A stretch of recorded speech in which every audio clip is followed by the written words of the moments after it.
Hi, greetings, fellow hunters. Well, our look at Supernatural Season 1 now continues on for the episode Scarecrow. In Burkittsville, Indiana, 1 year ago, a newlywed couple is leaving after the locals have helped them out when they got lost and stopped for gas. The guy has a tattoo that the local couple's teenage niece notices as they make their farewells and leave. On the way to the highway, the car and the couple's cell phones both die and they notice a nearby house. They go to check it out. On the way and see an ominous-looking scarecrow suspended from a pole. The scarecrow seems to move as they head off into the woods. As they proceed, they hear noises behind them and run for their car. The guy disappears and the woman turns, shouting his name, and stumbles over the corpse of her husband. A shadowy figure closes in on her as she screams. Back in the present, in their hotel, the cell phone rings and Sam takes the call. It's their dad. He assures them that they're okay, but that they have to trust him.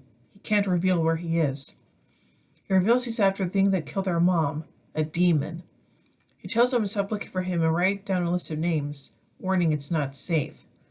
Dean takes the names, which are of 3 couples who disappeared over a 3-year period on the same day in April.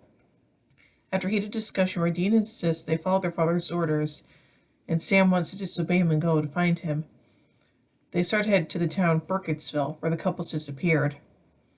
Halfway through the journey, Sam decides he's going to California where their dad is. Dean accuses him of being selfish and takes off without him when Sam insists he go.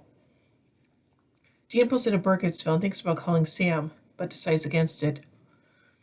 He meets with a local man, Scotty, but the man claims not to recognize the pictures of the missing couples. Sam comes across a young hitchhiker who gets picked up by a guy in a van who refuses to take Sam. Dean isn't having any luck with the Jorgensens, the couple that the newlyweds met earlier. Their niece, Emily, recognizes the newlywed husband, Vince, from the tattoo, and her parents remember them and say that they headed off towards the highway. Dean leaves town, but his EMF meter goes off as he passes by the orchard. He investigates the spots and spots a scarecrow holding a sickle. He comments that the scarecrow is fugly, but on closer inspection notices something is off about the scarecrow. It seems to be made of human skin. Ugh! He climbs up and finds the scarecrow has a tattoo on his arm just like Vince's. Dean pulls back into town and talks to Emily. He reveals that the Jorgensens are her aunt and uncle who took her in when her parents died, and that the town is seemingly blessed. He also notices a car belonging to another stranded couple.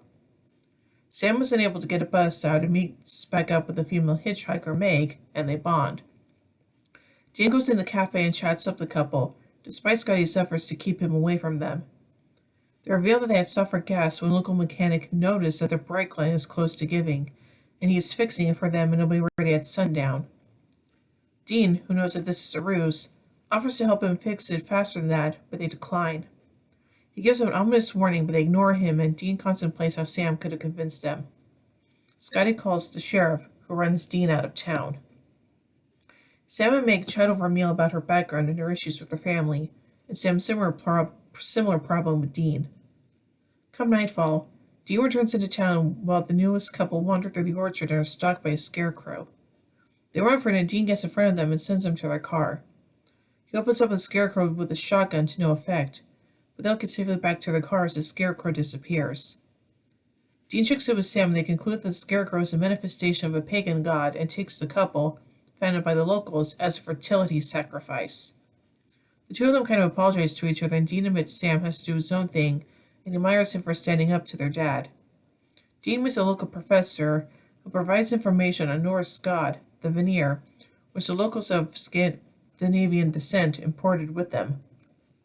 According to the books, its energy springs from a sacred tree. Dean thanks for his help and goes out of the room, whereupon the sheriff knocks him out. The townsfolk are discussing what to do with Dean and how the Vanir is angry with them and the sacrifice must be made. It becomes clear that the Jorgensens are going to use Emily for the female sacrifice, and they toss her down into the cellar with Dean. The bus arrives, but Sam decides to go to Burkittsville when he can't get a hold of Dean. Meg tries to get him to come with her, but he refuses and heads off. A panicked Emily has been ignorant thus far to what's been going on. Dean figures out that they have to destroy the old tree that the Vanir is tied to. She knows what the tree means. She knows what tree he means, but he doesn't know where the first tree is. The locals show up to take them to the orchard and tie them up to trees near Scarecrow/Veneer. Come sunset, Sam arrives to freeze him, but the Scarecrow has already disappeared from where he was. The three of them run off through the orchard, planning to come back in the morning to torch the tree, but the locals intercept them. Emily begs her aunt and uncle to let them go, but they're interrupted when the Scarecrow kills both the aunt and uncle. The townspeople run off, and Sam, Dean, and Emily get clear. The next morning, they find the first tree, inscribed with runes, and the brothers prepare to torch it. Emily insists on setting it on fire herself, and it goes up in flames. Emily takes off in a bus, and Sam tells Dean he'll be staying with them, and they're going to finish it together. Later at night, Meg is driving off some guy in a van and has him pull over, which the guy takes as an invitation for sex. She says she needs to make a call, to which the guy offers a cell phone, but she smiles coldly and says it's not that kind of call. She pulls out a silver goblet, cuts his throat with a knife, and catches the blood in the cup.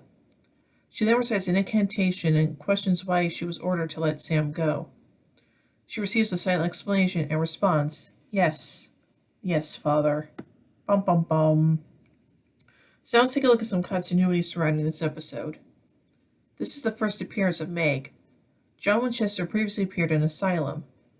The phone call Sam gets from John started at the end of the previous episode. And now on to some trivia surrounding this episode. This is the first appearance of Meg in this series, but definitely not the last. Also the first appearance of the Goblet of Blood and a deity in the series.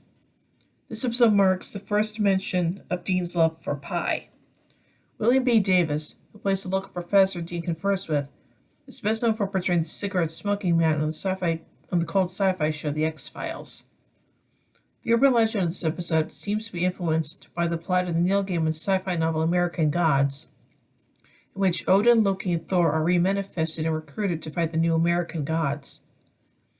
This is the first odd-numbered episode not to feature a ghost, although, as demons are former human souls, this may not be true.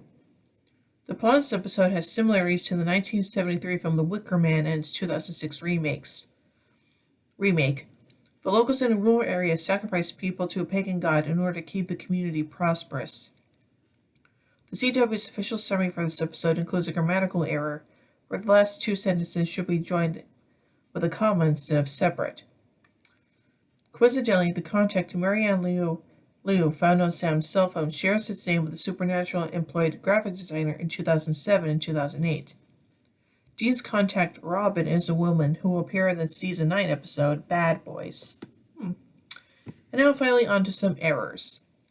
When Dean is heading for the door after speaking to the local professor, one of the cameras can be seen slightly. Early in the episode, after encountering the Scarecrow for the first time, when the couple turn around after hearing a noise, a car can be seen driving left on the right side of the screen, with its rear backlights easily visible. So I say again, this is a pretty scary episode, and trust me, there are so many scary episodes in these early seasons. It's kind of scary in its own right. So yeah, there you go. So overall, I give Scarecrow 4 angel blades out of 5. Well, anyway, tune in tomorrow as we take a look at the episode Faith. So until then, carry on, my wayward sons and daughters.